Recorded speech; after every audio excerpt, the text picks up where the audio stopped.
Les gars, j'espère que vous allez bien. Aujourd'hui, on se retrouve pour une nouvelle vidéo. On va parler de João Cancelo aujourd'hui. Comme vous le savez, Ousmane Dembélé va partir pour 50-60 millions d'euros. Pas encore le montant exact, surtout qu'on ne sait pas si Paris Saint-Germain a levé la clause quand c'était à 50 millions, s'ils l'ont levé à 100 millions.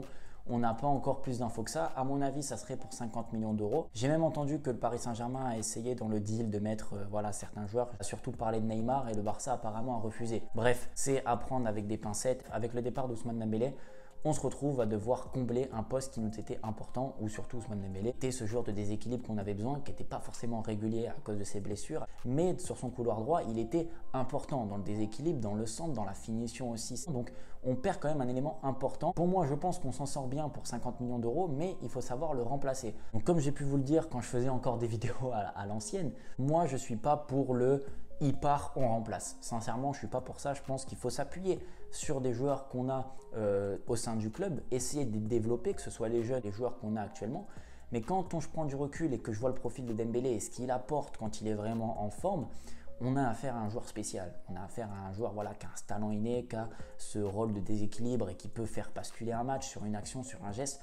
Donc, on se doit de remplacer ce joueur-là, surtout avec l'argent qu'on va récupérer. On pourra réinvestir dans un joueur qui peut nous apporter. Les bruits qui courent, et apparemment c'est bientôt fait, ça n'est plus qu'une question d'heure, voire une question de jour, c'est João Cancelo, joueur de Manchester City qui était prêté au Bayern de Munich la saison dernière. João Cancelo, c'est un joueur que Pep Guardiola a vraiment exploité au maximum. Je pense qu'il lui a donné tant de jeu qu'il lui fallait. Il a vraiment utilisé que ce soit attaquant droit, piston gauche. Il a vraiment fait toutes les zones du terrain avec Pep Guardiola. Je crois même qu'il a pu jouer au milieu de terrain sur certains matchs. Donc João Cancelo, c'est une bonne recrue parce qu'il a une palette vraiment large. Pep Guardiola, il a vraiment réussi à transformer João Cancelo en véritable machine. Il y a 1 an et demi, 2 ans, João Cancelo, c'était titulaire indiscutable à Manchester City. Je crois qu'il a déjà eu même le brassard, si je ne me trompe pas. C'était titulaire indiscutable. Donc, il y a eu des hauts et des bas. Il y a eu le retour de Kyle Walker à son haut niveau. Il y a eu aussi la prise de puissance de Nathan Ake, l'arrivée et la prise de puissance aussi de Ruben Dias. Bref, il a eu un petit peu moins de temps de jeu car il était un petit peu moins bon. Il ne faut pas oublier que dans une carrière, il y a des hauts, il y a des bas. João Cancelo était un petit peu moins bien. Pep Guardiola a trouvé une autre formule et il a décidé de le prêter au Bayern de Munich. En tout cas, le staff et le club a décidé de le prêter au Bayern. Au Bayern, il évoluait dans un poste plutôt arrière-gauche. Moi, je pense que ça peut être bénéfique parce que Alejandro Balde, il peut jouer à droite alors qu'il est gaucher et Alejandro Balde peut jouer à gauche. João Cancelo est droitier, il peut jouer défenseur droit et il peut jouer défenseur gauche. Donc la polyvalence, elle est vraiment top et le FC Barcelone a vraiment besoin de ça. Maintenant, on va passer à l'analyse. Qu'est-ce que ça donne sur le terrain ?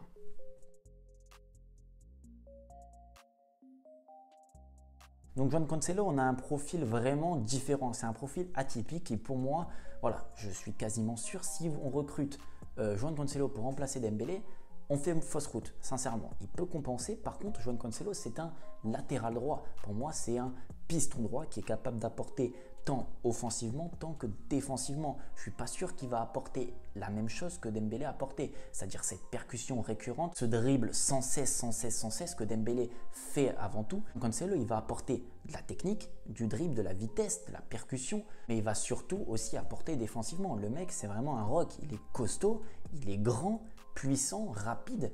Donc défensivement, tu vas avoir besoin de Cancelo et je pense qu'il peut compenser Jules Koundé. Jules Koundé, lui pourra compenser avec le turnover entre Christensen, Araujo et tout. D'avoir une option supplémentaire au poste de latéral droit, donc ça dépend comment Xavi veut jouer, s'il veut jouer avec un piston ou pas, mais il peut jouer aussi à gauche, c'est-à-dire que si Balde a du mal ou qu'il veut souffler, on peut faire passer Cancelo à gauche, faire passer Koundé à droite pour avoir toujours une bonne osmose et une bonne ossature. Cancelo, comme je disais, c'est un joueur percutant, un joueur qui va piquer ses adversaires, qui va vraiment aller chercher le duel quand il se projette. Quand il arrive dans les 40-30 derniers mètres, il va apporter ce plus, ce surnombre.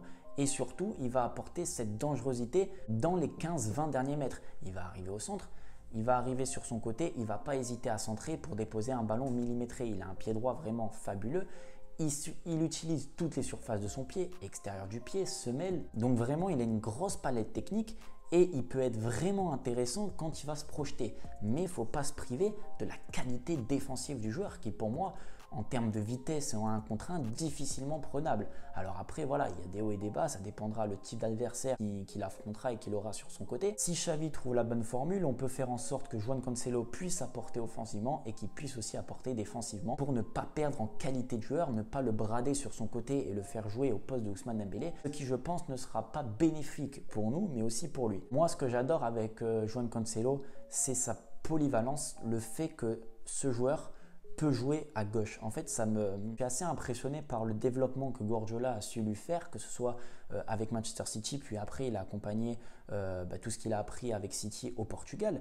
Le gars, il peut jouer à gauche et il arrive à vraiment être tout aussi important en tant que piston gauche autant qu'en piston droit. Et vraiment, quand on a un joueur d'une telle polyvalence, il faut s'en servir. Donc voilà, je sais que s'adapter au FC Barcelone, c'est toujours compliqué, mais quand on a un joueur de cette qualité-là, de cette machine-là, qui est encore, je crois qu'il a 27 ans, 28 ans, on a vraiment bonne perle à aller récupérer. Il a l'expérience, il a joué en Première Ligue pendant de nombreuses années, il a joué la Champions League, il a joué les matchs de haut niveau, il a joué une Coupe du Monde, il a joué pas mal de matchs avec la sélection portugaise, donc on va avoir un joueur expérimenté, un très très très gros joueur, voilà, c'est quand même à son poste un des meilleurs défenseurs droits du monde, si ce n'est ça a été un des meilleurs défenseurs droits du monde, donc ne pas s'en priver. Maintenant, ça va dépendre comment il va arriver, pour combien, avec ses primes. On sait que le salaire mensuel, il ne sera pas donné, il va falloir assumer derrière. Voilà, faire le bon choix, c'est une bonne chose. Maintenant, assumer derrière, ça va être toute une autre. Donc voilà, pour résumer un petit peu la vidéo, oui, João Cancelo, c'est une superbe recrue, que ce soit sur le plan technique, sportif ou même sur l'avenir.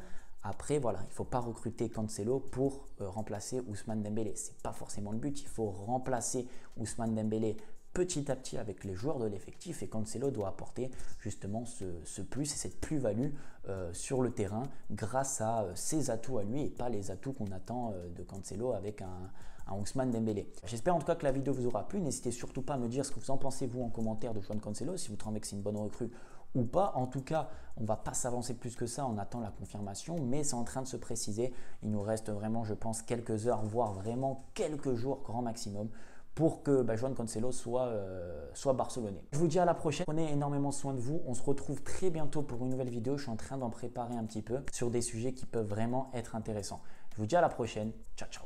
Tranquille, je suis aux galeries, je comme des designers, même quand je dors je fais de l'argent, je reçois des virements.